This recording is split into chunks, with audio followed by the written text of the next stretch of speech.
Hello, hello, hello. This is Warren Redlick. Thank you for joining the Daily Live. We're going to be talking about a bunch of things today, but I want to start with the Now You Know channel's attempt to take down Tesla and how they expose themselves as incompetent. I've criticized the Now You Know channel before. I criticized Ben Sullins before. There's this thing that happens with YouTubers like me. They're YouTubers like me. They got in earlier. I was actually a fan of theirs for a long time. There's this thing where it becomes like a YouTube MBA. You think you know how to run a company because you've been running a YouTube channel and you've been following this company for a while. And it gets to the point where someone in my position, but I guess doing it longer or whatever, starts to think they know how to run Elon Musk's businesses better than Elon Musk knows how to run them. And it's just striking to see it when it happens. And that's what happened here. There's also a little bit of, it's about me. Instead of recognizing it's not about me, it's not about you, Now You Know channel, it's about the customer, it's about the business. The idea that you understand what the customers want better than Elon and Tesla understand what the customers want is very presumptuous. So let's get into it. Check out their channel if you want to watch the whole video. They're critical of how Tesla's handling full self-driving. So let me just get in. I paid $2,500 for my full self-driving package on Sparky 7 years ago. And no, Sparky cannot fully self-drive. It can use autopilot version 1 on highways, but that's it right now. And we also both paid $3,500 for full self-driving on our Model 3s. Zac in 2017 and me in 2018. Both of these cars are on the full self-driving beta program right now, and we've shown you what they can do. So there you have Zac and Jesse talking about their personal experience with buying full self-driving. That Zac bought it for $2,500. Yes, Mark, I'm feeling better. Zac bought it for $2,500 7 years ago, something like that. They both bought them on their Model 3s in 2017, 2018. They paid $3,500. So that's their personal experience with buying FSD. Now, today, if you're buying FSD, as you'll hear them say, it's $12,000. So they got in early and they paid a certain amount. I want to just start with this. Yes, Elon said it's going to be ready in about a year, and yes, it took longer than Elon thought it was going to take to be ready. But when you buy FSD, you're buying something that will be worth $100,000 when it's ready.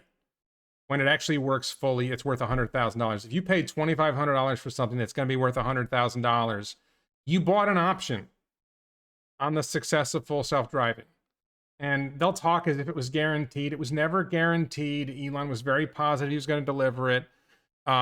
So that's one of the mistakes that they make is, and they feel this sense of entitlement that goes right throughout their video. There's this sense of entitlement that, hey, we bought in early, you should be supporting us. And I'll say this. I look at what Elon Musk is doing and my role in it, and I am thankful that I get the opportunity to have a YouTube channel and make some money, and I get to develop an audience and chat with you folks about what's going on. And I am privileged to get in this position. Now You Know channel should feel that way. And then here's the thing. Elon Musk, Drew Baglino, Zach Kirkhorn, the Tesla team, Ashok, Andrei Karpathy, the SpaceX team, whatever, they're doing stuff. They're making stuff happen. We are watching it and we're talking about it. That's all we're doing. We're not getting stuff done. Are we spreading the word? Are we helping more people understand EVs? Are we helping demand a little bit? Maybe. But they're the ones doing the real work, and we're the ones watching and talking, and we should always recognize that they're the ones doing the hard part, and we're doing the easy part. And I feel like they don't get that. We're going to get into butthurt and all that other stuff later, but fundamentally, that's where I come from. I am so happy that I saw it, that I bought stock in the company, that I get to participate in some small way by commenting, by chatting with people, whether it's on Twitter, whether it's on YouTube or Clubhouse. I'm just lucky I get to go along for the ride. And I know they're the ones doing the hard work. And I feel like when I look at Zac and Jesse or I look at Ben Sullins, they feel entitled like they somehow earned something more than someone else. And I just don't get it. Hard work ahead for the Tesla autonomy team. They haven't even really started implementing Dojo yet. And remind everybody, what is Dojo? This is their neural net training system. I mean, right now, most of the training sounds like it's still very manual and relatively slow. When they can get Dojo fully implemented, which Elon says could be as soon as this summer, I think the speed with which they can label and train the neural net is going to increase rapidly. So there's a little bit of showing they don't know what they're talking about here. He's saying that all the work is manual and that they're waiting for Dojo to make everything more automated, and that's just not true. They have done a lot of work, and first of all, the NVIDIA GPU clusters that they're using to train the neural nets are very advanced, and they're gaining. And I've heard from sources inside NVIDIA, and I've heard from sources inside Tesla, that the NVIDIA GPUs that they're using to train the system are actually improving dramatically. And it is an open question whether Dojo will be better at it. It probably will be better at it. There's reasons why it will probably be better at it. But what they're doing already is amazing. And they have already done a lot of work. It's not a lot of manual work. It's a lot of things to make it easier for the Tesla team to do the work that they're doing, for the autopilot team to do the work that they're doing. So yeah, I think you're right. Elon did say it at the earnings call.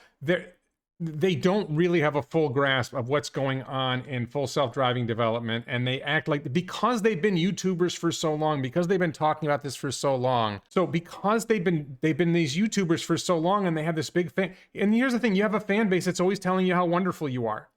And I have that, right? I mean, I get criticism on YouTube comments, but it's like 96% thumbs up on my YouTube. You guys don't see the negatives, I do. You know, by and large, I get a lot of positive feedback. They probably get more positive feedback because I'm annoying. Like I go after people. They don't really go after people in the same way. So they probably even have 98% thumbs up on their videos. And they have a bigger audience. So you're just constantly hearing this positive reinforcement of how wonderful you are. And you got to have some grounding to recognize, I'm not that special. I don't know what I'm talking about. You got to be kidding me. They're demonstrating throughout this video. There's a few moments. There's something coming up really quick, not the next clip, but the clip after that, where they really start to demonstrate their ignorance, that they don't really know what they're talking about. Let's check out this clip first. So if you pay $12,000 today for full self-driving, you are essentially betting that Elon is going to be able to pull this off like he did with SpaceX rockets that can land and be reused, a feat that still, by the way, blows my mind. But even if you believe he will do it, to pay $12,000 for full self-driving means that you think he can do it while your car is still on the road. It doesn't do you much good if Elon pulls off full self-driving that you paid $12,000 for in 2022, if he finally gets it fully functional in 2035 and your car is now at the junkyard. First of all, they're correct that you're making a bet. You're making a bet that FSD will be delivered before your car becomes useless. I think this is kind of a good point, right? It's kind of a good point.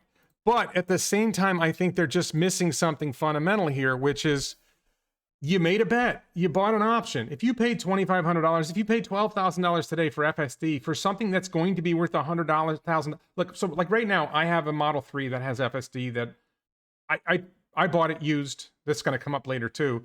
But Omar, let's say, paid $5,000 for FSD in the car. Maybe he paid $3,500, maybe he paid $5,000, I don't know. The car has 90,000 miles. The car probably has a life of 300,000 miles. My guess is, because the car is phenomenal. It's got 90,000 miles. It drives like a dream. It's absolutely fantastic shape. I think this car is going to make 300,000 or more miles. Battery pack is starting to degrade a tiny bit. And, you know, maybe in 100,000 miles, we'll pay for a new battery pack. And I don't know what that'll cost. But this car is going to, and it's going to be worth it to pay for a new battery pack because the car is going to have full self-driving at that point. The idea, they're almost talking about it when you watch this whole video, it's almost as if they think the cars only last 4 or 5 years. And the reality is that these cars are good for 10 years or more. So if you buy a car today in 2022, you're expecting that car to still be operating in 2032 and maybe beyond. Because really the goal is to have robo-taxis that are doing 100,000 miles a year for 10 years, 1,000,000 miles. If you buy a car today and you're only driving at 25,000 miles a year, then it might be good for 40 years. And there's some upper limit on that, but the car should be good for a lot more than 10 years. The EVs last longer than other vehicles, so this shouldn't be an issue. Okay, so we're going to get to where they really blow it. The next two clips are where we get into what Tesla does with the money that people pay for FSD. So people pay for FSD, what happens with the money? Are you ready? Here we go. So here's the problem for me. I was happy to pay $2,500 7 years ago for full self-driving, even though it hasn't happened yet. I'm happy to have supported the effort to make this a reality, but Tesla has not really been able to even use all of this money to pay for salaries and buy computers and pay for Dojo and stuff. But you gave Tesla $2,500, right? Yes, but Tesla has to put money that you pay for FSD into what's called escrow. That's essentially a bank account that they can't touch until they turn on more features. Okay, that's not true. Let's hear a little bit more about this from them. The funds related to how much further they've gotten with FSD.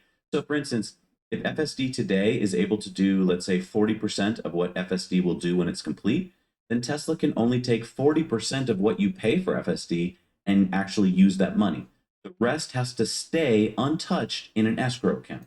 Okay, so this sounded dumb to me when I heard them say it. There's something called deferred revenue and deferred revenue recognition, that as Tesla improves FSD and they deliver on more features, then the FSD, they have this idea that when Tesla takes your $12,000 for FSD, that it goes into some special account and they can only use some of it now, and it has to be locked away in this escrow account. And that's not true. And I checked, I have a connection in Tesla, and I checked with my connection in Tesla who said that's not true. There's no limitation on cash used, whether or not we can recognize revenue or if it needs to go to deferred revenue. There's an accounting that they can't recognize it as revenue for the purposes of determining profit, but it does go into their cash pile. They can use it however they want to use it. And I didn't just check with Tesla. This is actually an official source inside Tesla. I'm not naming him, but it's somebody who's official and reliable and trustworthy. But I also checked with a friend of mine who's a stock analyst, and he said, no, that's not true. That the escrow thing that now you know said, that's not true. Even the deposits Tesla takes on vehicles they can't deliver because they haven't been produced yet, Tesla's free to do whatever they want with that cash asset received, but they hold a liability on the balance sheet. If the reservation holders want their money back, Tesla has to come up with the cash to give them their money back, but it's not actually held in escrow like a mortgage or whatever. Those guys, the now you know guys, are usually pretty good at simplifying complex topics to make them more understandable, but sometimes they go too far in the pursuit of simplification. It's not just that they go too far in the pursuit of simplification, they get it wrong. They're just wrong. And this is going to come up. This concept that they can't use the cash, that it's stuck in escrow, is a mistake that permeates this video. And it's one of two big mistakes that they make that permeates this video, that they just don't know what they're talking about. And this is, I call it the YouTube MBA. You worked as a YouTuber and you've communicated information about Tesla to a larger community, and that's great. But it doesn't mean you understand the world of business. It doesn't mean you understand how they run a business. You don't understand the accounting of Tesla better than Zach Kirkhorn and Martin Viecha and the Tesla financial team. You don't understand the engineering side of business better than Elon Musk and Drew Baglino. You don't understand how FSD works better than Andrei Karpathy and Ashok. And it's so striking when you see a YouTuber who thinks he knows what he's... And look, I guess I don't tell Tesla why they're wrong and how they should do things differently. What I'm trying to do is trying to say, this is what I think they're doing, and I might have this wrong, but this is how I think it might work. And I think that's at least a reasonably humble attempt at saying, I'm trying to communicate what's going on at Tesla. This is my perspective on it. This is why I started YouTubing. Was I was watching people talk about SpaceX actually, and then something came up and nobody was saying what I thought was important, so I started talking about it. I didn't think I could make orbital rockets better than they can. I didn't think I understood the market for orbital rockets better than they do. I'm excited about it, and I think I have a perspective. But now you know, Ben Sullins, they've gotten to the point where they actually think they know they know the business better than the Tesla team, and it's just so striking. So I get frustrated with that. Okay, so I got a bunch more here. I'm really concerned about is that Tesla sells FSD as part of the car you buy. And from reports we've seen, it doesn't appear that you can sell your car with FSD to the next buyer. This is just so stupid. I just want to say right here, this is wrong. This is false. I am driving a Tesla Model 3 that I bought from Omar Kazi that had FSD when Omar bought it. And when Omar sold it to me, I have FSD now. But let it keep going. So for instance, let's say I want to sell my 2017 Model 3, which is out of warranty, and I want to buy a new 2022 Model Y. Okay, I paid $3,500 extra for FSD, so I should be able to sell it with the FSD that I paid for, right? I mean, it's got all the hardware. But when I go to sell it, let's say I sell it to you, once I report the sale, Tesla will shut off FSD. So No, I reported the sale. I am now the owner of the car as far as Tesla is concerned, as far as the state of Florida is concerned. I own the car, and they didn't shut off FSD. I don't know where they got this from, that FSD is shut off. Not only did I get FSD, I have FSD beta, which I'm not sure I should have, but I have FSD beta. So FSD did stay with the car. It's so striking that, so this is two things. This is two big things they got wrong. They got this idea that the FSD revenue has to go in some escrow account and Tesla can't use the cash. That is false. And they've got this idea that when I sell my car to my friend Joe or my brother Steve, or I give it to my daughter Hannah, if we change the name of the owner, that the FSD vanishes from the car. And this is not true. And these are important details, and they're just getting them completely wrong. So anyway, let's continue this clip. You'll go hop in the car, try and start using some of the features like auto lane change, navigate on autopilot, auto park, and summon, and they won't be available to you. Tesla will have shut them off, and you'll have to pay Tesla again, now at $12,000 for the FSD software pack. It's not true. This is so striking. And think about that was a 49-second clip of them talking about something that they're just flat out wrong. So look, I'm sorry because last time I did a video criticizing Now You Know about this kind of stuff, I got a lot of pushback. I lost a lot of subscribers. People were angry at me taking on the cherished Now You Know team. They're just flat out wrong. What are you doing? This is just dumb. This is just dumb. I'm sorry, it's just dumb. All right, let's go on. Here's another clip. Point of having an escrow account. We believe that Tesla should be selling FSD as a license. Now, we aren't the first people to suggest this, and I'm not exactly sure how it would work. You're not exactly sure how it would work? Why don't you shut the hell up? No, you're right. Okay, so let's be clear. They're not the first people to suggest this. People have been talking about this for a while. People are unhappy with FSD. There's always people whining about FSD this way, that way, the other way, and they should do it this way, they should do it that way. You don't know the business.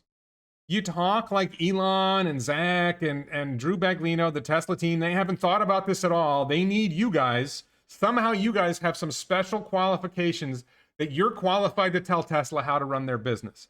That they're not aware that people would like FSD to work differently. It's never occurred to them that they could do it as a license instead of it's attached to the car rather than attached to the buyer. Apparently, do you think they haven't thought this through? Like, do you seriously think that Elon Musk is unaware of this issue? That Zach Kirkhorn, that the Tesla team, they're unaware of this concept? Where do you get off acting like you know how to run Tesla better than they do? What you should say is, we would like it if Tesla offered a license instead of making it run with the car. But they figured it out. My own theory on it is Tesla figured out that the vast majority of early Tesla buyers are going to buy another Tesla and they're going to pay for FSD and they're not going to whine and complain like you guys because you guys are self-entitled little wimps. You got so full of yourselves and you lost track of what the game was and how these guys have probably made millions of dollars off of Elon Musk creating effectively their content. And they don't appreciate what Elon has done for them. I am so appreciative what Elon and the Tesla team and the SpaceX team, Neuralink and Boring teams have done for me. Number one, I make a little bit of money, not nearly as much as Now You Know, but I make a little bit of money talking about this stuff. And number two, it's fun. Like, I love doing this. And these guys actually, somewhere they got in their heads that they know the business better than they do. It's just like, what are you talking about? Right. We artificially don't want to buy new Teslas right now because the full self-driving would disappear and our investments would go up in smoke, essentially. So this version of the idea would benefit Tesla in the form of increased sales. See, now the Now You Know guys know what Tesla needs to do to increase demand. Because Tesla's problem, as you all know, Tesla's problem is they don't have enough demand. There aren't enough people buying Teslas. That's why if you want to buy a brand new Tesla, the base model, Model 3 standard range, or the base model, Model Y standard range, it's like next year. The waiting the line that you have to wait in to get a Tesla if you order brand new. I think my brother's in the chat. I think he waited months. I ordered a Model X Plaid in August. It's like July. They don't have a demand problem. You're so mental. The same thing with Ben Sullins. You guys are so mental. You think Tesla has a demand problem. Tesla does not have a demand problem. You're like Tesla Q. There's no demand cliff. There's just burgeoning demand. Demand is growing. People want Teslas. The price of gas is up. People want Teslas more. It's so crazy that you guys think you know what you're doing. Not only do you not have an MBA, do you not have business experience that's relevant, do you not know what you're doing, you're actually like demonstrating how idiotic you are that you think they have a demand problem. There's no demand problem. This is just absolutely dumb. Okay, next clip. They paid more. So this is essentially a ticking time bomb of people who are going to get really upset as their cars get old, like mine already So here's what's really going on, and you're going to see this again in a minute. The Now You Know guys are angry that they're not getting what they want because they've made it about themselves. I have this t-shirt on Elon. I think it's still on elonbits.com, a t-shirt. It's not about you. And the biggest message I have for the Now You Know team, for Ben Sullins, for Alex from ETH Electric is, it's not about you. You don't understand the consumers. You think you speak for the consumers and you don't. And you can see it. You're angry. You wouldn't buy another Tesla now. Well, there's a line of people months long trying to buy Teslas. So you don't speak for them, and you should stop pretending you speak for them. It's a flaw in your reasoning, and it's really, really frustrating to see this. Okay, escrow comes back in a second. Let's address this. Now, I understand when Tesla was cash poor a few years ago, but now Tesla is sitting on about $18 billion in cash. And like we talked about, because they have to put most of that $12,000 in escrow. No, they don't have to put the 12. This is how this permeates. The mistakes that they make permeate the video. They think there's a demand problem. There's no demand problem. So Tesla's going to have a demand problem because of all this stuff. No. And Tesla can't use the cash because the money's in escrow. These things are not true. And it's shocking how dumb they look to someone who actually understands how things work. It's kind of striking. So, all right, let's keep going. So this is about the take rate. And they've got some numbers wrong here too. Pretty old. You're getting through the extended warranty. It's getting to the point where it's like, yep, time to get a new car. And here's the problem I have. We don't know the exact number of people who've paid for full self-driving. We do know that there's been a take rate of about 35%. So if we do a little back of the napkin math, there's about 2 million Teslas on the road. 35% have gotten full self-driving. So let's just say there's 600,000 owners today who have paid for full self-driving. Okay, so here's what they've got wrong. Number one, I think the take rate in the United States is around 15% recently. I forget where I saw that number, but it's around 15% recently. But the take rate in China is like near zero. The take rate in Europe is like near zero. So the fact that the take rate in the United States might be higher, and then they sold 2 million cars there's 2 million cars on the road, but they're not all in the United States. A large chunk of the cars they've sold are in Europe or they're in China, and FSD take rates are lower outside the United States. So it's probably less than 100,000 FSD owners rather than 600,000. They got their numbers badly wrong. I don't know where there's no indication they've shown where their research came from. My gut hunch is it's probably more like 100,000. It's just not an important issue because 100,000 FSD owners is still a big number, but they're so far off with their 600,000 number. It's crazy. They're just not doing their math carefully. Okay, we're going to see the it's about you part here. A lot of kind of angry owners like me who are like, I never got it. And that is this ticking time bomb that Tesla hasn't really had to deal with. Because if you'd caught this, Zac is angry, right? Zac is angry. That's what this is about. This is personal to that. They're taking this personally. You paid $2,500 for FSD 7 years ago. You made millions of dollars on Elon helping you build a YouTube channel. Get over the $2,500. You paid $3,500 on your Model 3. Get over it. How much money have you made doing this gig? And you owe this to Elon. You owe this to the Tesla team. Where are you getting this attitude that they owe you something? I feel so lucky, so honored that I get to participate in this, that Elon replies to my tweets occasionally, that I have some inside contact with the Tesla team, that I got to go to the Tesla Plaid event. I'm happy that I get to be a part of it, and they're so entitled, and it's so about them. It shouldn't be now you know. It should be it's about us. It's about me. It's just like so dumb. Okay, a little bit more here. I want to know that Tesla has our back. I want to get an email from Tesla that says, hey, you were an early supporter. We really appreciate you. We're going to take care of you. Maybe they don't give me any specifics. Maybe I just know that, oh, okay, I feel good. They're going to take care of me. Or maybe, dear Tesla, please kiss my ass. I mean, what are you doing? It's not about you. Oh, they're so thick with it. We got more wines coming up. A super early adopter. How could Tesla possibly make you happy? I would argue you're a canary in the coal mine. If this is the way that they're going to treat you, someone who paid over $130,000 for your car, how are they going to treat the people who paid only $50,000 for the car and $12,000 for full self-driving? The level of whining, oh, how badly they treated you. Are you kidding me? Get over yourself. Oh my God, it's so sickening that you are so entitled, and the level of whining is just so upsetting. There's like a double whine here coming. Because it won't cost Tesla anything. For people who have already paid for full self-driving, guess what? They really don't want to be paying the $12,000 for a new full self-driving on a car that, they just sold a car and they couldn't sell it with the full self-driving that they already did. So that Did you catch how he said it won't cost Tesla anything? Do you believe that?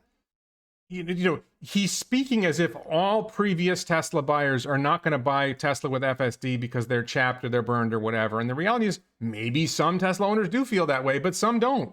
And the ones who are going to pay $12,000, that's $12,000 Tesla's not going to get. Right? So there is a cost here. Stop pretending you know Tesla's business better than Tesla knows it. It's just absurd. It's so silly. It's mind-boggling. Okay. We're going to get into the YouTube MBA a little bit more here. Again, Argue you could sell the license without the car multiple times over. As a business person, I might want to buy 1,000 FSD licenses, not with cars, just licenses that I can hold on to and either sell or use in the future.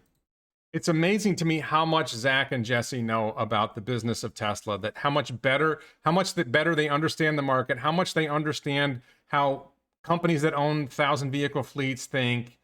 That it's amazing that they know better about this than I just like.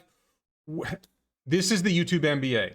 This is what I'm trying to avoid as a YouTuber, is not getting so arrogant that I think I know more about Tesla's business than Tesla does. And there's one more piece of arrogance right here.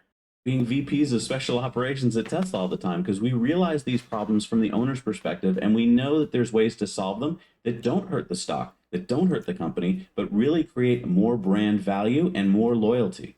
Let me just scroll back to this. Did you see this? These guys actually think that they're VPs of special operations, that they think that they're qualified to be VPs of special operations for Tesla. This is just astonishing that these guys think they're qualified for this type of role. Like, who do you think you are? It's the hubris, the arrogance to suggest that you are entitled to some kind of job. Don't start. Yeah, Neil, my friend Neil says, don't start tearing your hair out. I don't have enough I can't afford it, right, Neil? It's so striking that they are so arrogant that they think that they deserve a title of VP of Special Operations.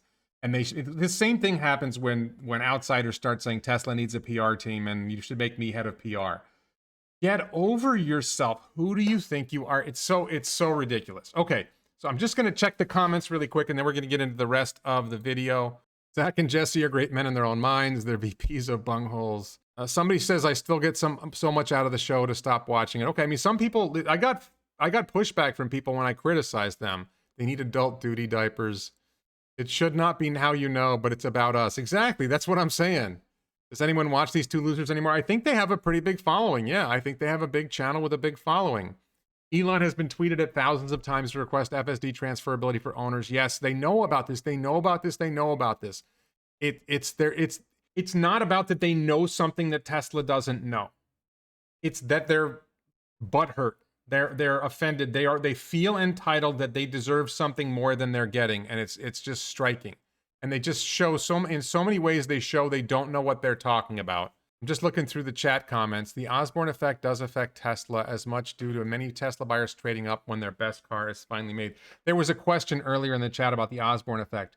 If the Osborne effect is the idea that people anticipate that there's a new product coming, so they hold off on buying the existing product to wait for the new product. And while the Osborne effect is real, right? Because I'm waiting for a Cybertruck and I'm not buying another Tesla right now because I think a Cybertruck is coming. And maybe I would buy a new Tesla if I didn't think Cybertruck was coming. There's so much demand that the Osborne effect doesn't matter because they're selling every car they make. They're raising prices and they're selling every car and they got an order backlog. So the Osborne effect matters if you run out of customers for what you're making now because they're anticipating coming out with something in the future. They have so many customers that the Osborne effect is not significant. That's the way I would put it. Is there an Osborne effect? Sure, but it's not enough. So, and really quick, please check out the t-shirts. This is Critical Thinking in Latin, Discriminate Cogitandi. That's on elonbits.com. The stainless steel water bottle. There's a link to elonbits.com in the chat. There's a link to Elon Bits in the video description. And there'll be a link to the Elon bits in the video description on YouTube as well. So let's move on. We're going to talk about news now. We're going to start with Tesla news. Most people who are following me know this already, but Giga Berlin, Tesla's big factory in Germany, has received its operating permit, clearing production. I believe we're expecting deliveries in 2 days. The first deliveries of vehicles from Giga Berlin to customers in Europe in 2 days. This is big news. It's the start of ramping Giga Berlin. Giga Texas is coming soon. I don't think we have any news yet about Giga Texas when they're going to start delivering, but it could be very soon. So this is great news because Tesla is going from one smaller, relatively inefficient factory in Fremont, one smaller, somewhat more efficient factory in Shanghai, and they're now opening 2 ultra efficient factories in Berlin and Texas. The Berlin factory in particular is a big deal because it enables Tesla to deliver vehicles to Europe without having to ship them from either Fremont or Shanghai, without dealing with tariffs. There's a lot of advantages to this.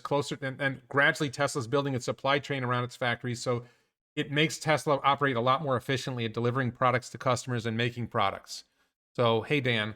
So that's good news. And then Giga Texas will radically improve manufacturing of vehicles in the United States and allow delivery of more vehicles to the eastern United States in particular, the middle and eastern United States, so that Fremont can focus on the West Coast, which is where Tesla has historically had most of its demand.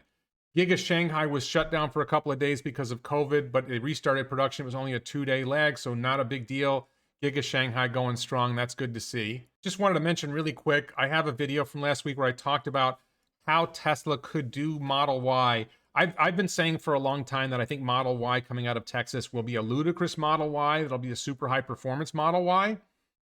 And I thought about that. Let's say it would have a 90 kilowatt hour pack instead of the 82 kilowatt hour pack that's currently in Model Y.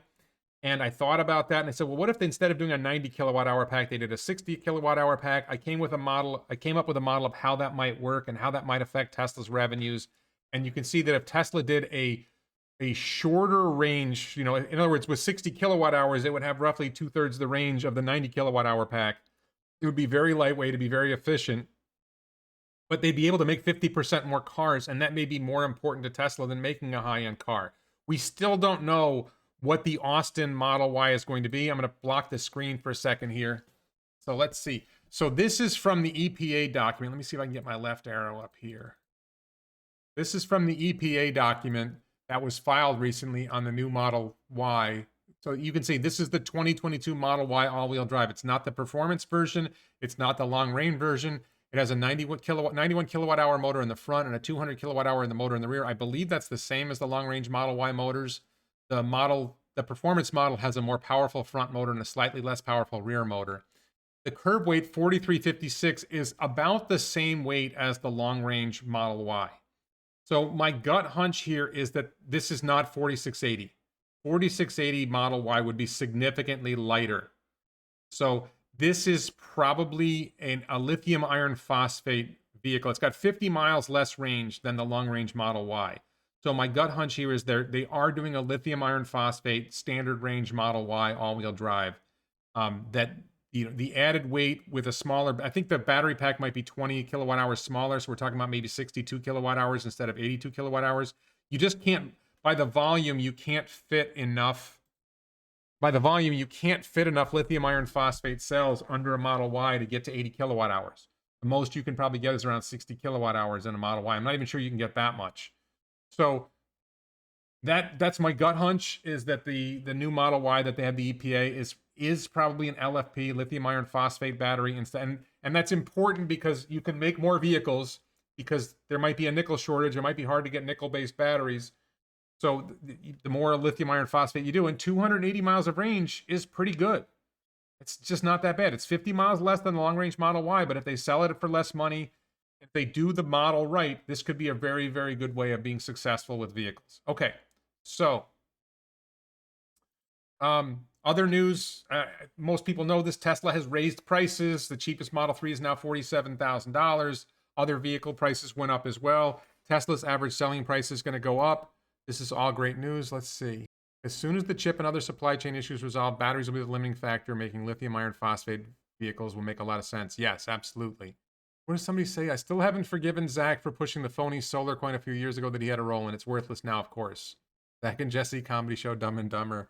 And who's asking about no X Plaid? Neil, I still have an X Plaid on order, waiting for July. In theory, it comes in July.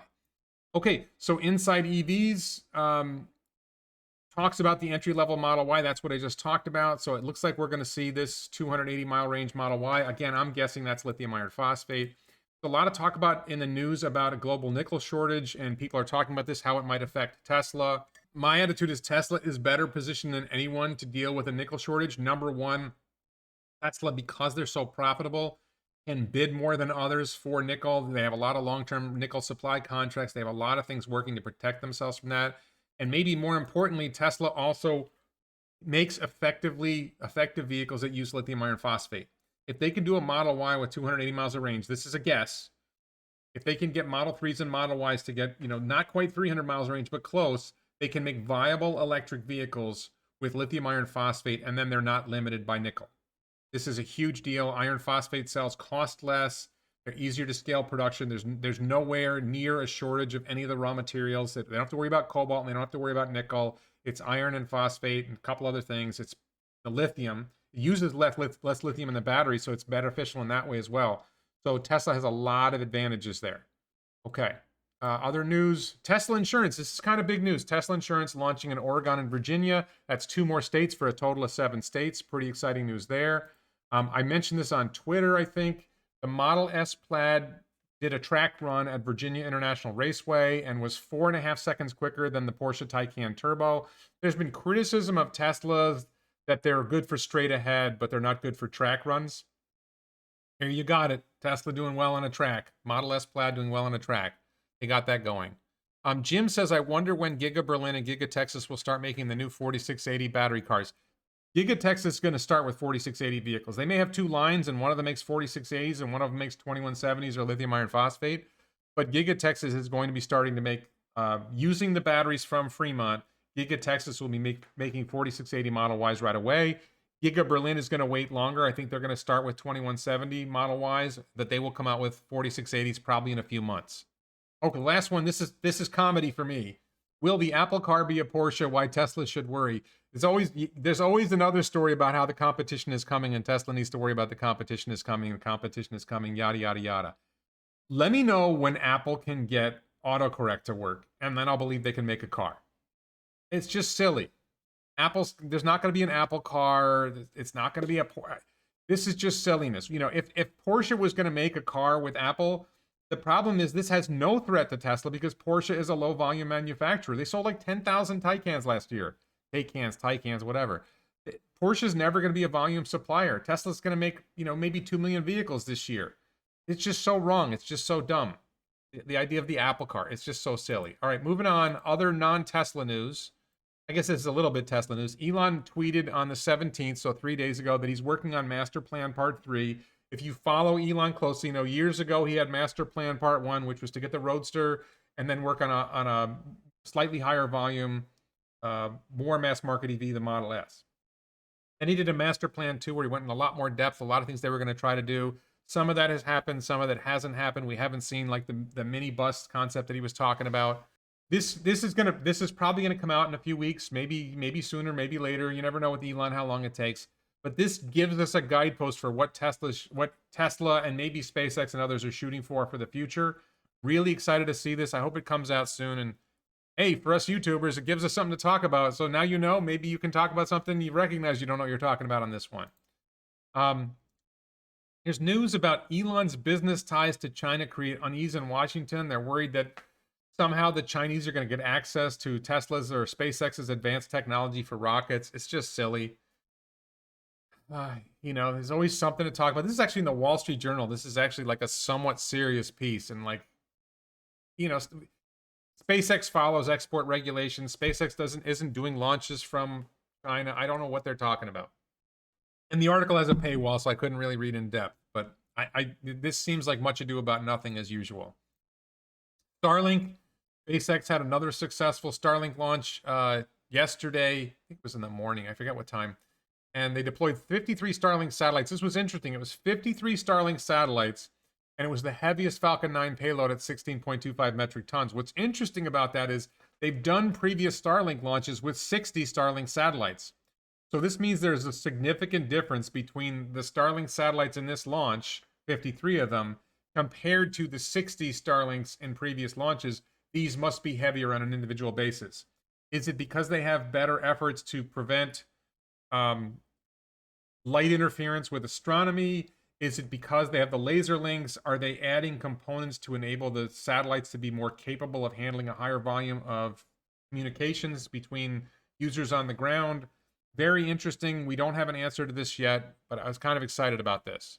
1 a.m., Victor says. Okay. Progress on Starship. There's a full stack propellant load testing at Starbase.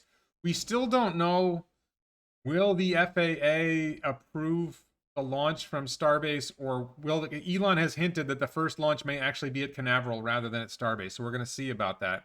But they are still working on Starship and Super Heavy, and they're making progress, and they are testing. And there's a lot more going on here, and there's construction work going on at Canaveral as well. So this is all really exciting. And ultimately, there's going to be more launches from Canaveral than there are going to be from Starbase. I'm pretty confident of that. SpaceX is about to do 2 astronaut launches. The first one, they've been pushed back a few days. The first one will be early April, and there's another one later in April. There's a commercial launch, as in commercial private astronauts.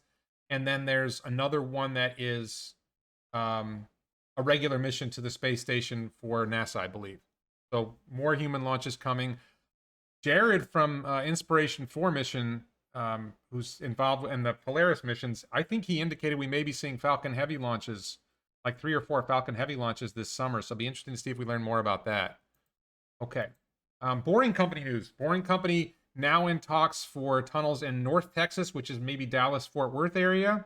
Dallas-Fort Worth, and then also San Antonio. This is one is more straightforward, that they have a very specific project to go from the San Antonio airport to downtown with a tunnel. This is a couple $100 million project. Very exciting to see that. And most people, this is related to Neuralink, that a lot of people, more than 60% of Americans, said they would consider getting a computer chip surgically implanted into their brains if they could turn it off. 60% of Americans, or 59% I think was the number, would consider getting a computer chip surgically implanted into their brains if they could turn the technology off. I think when the initial question was asked, it didn't include being able to turn it off, and they were hesitant. And, look, if 5% of Americans are willing to do it, that's way more market than Neuralink's going to be able to serve for a long time. So the fact that so many people are willing to try new technology on that level, at that level of invasiveness into the body, is a really good sign for the future if you're doing futuristic things. Okay, so let me look at the chat again.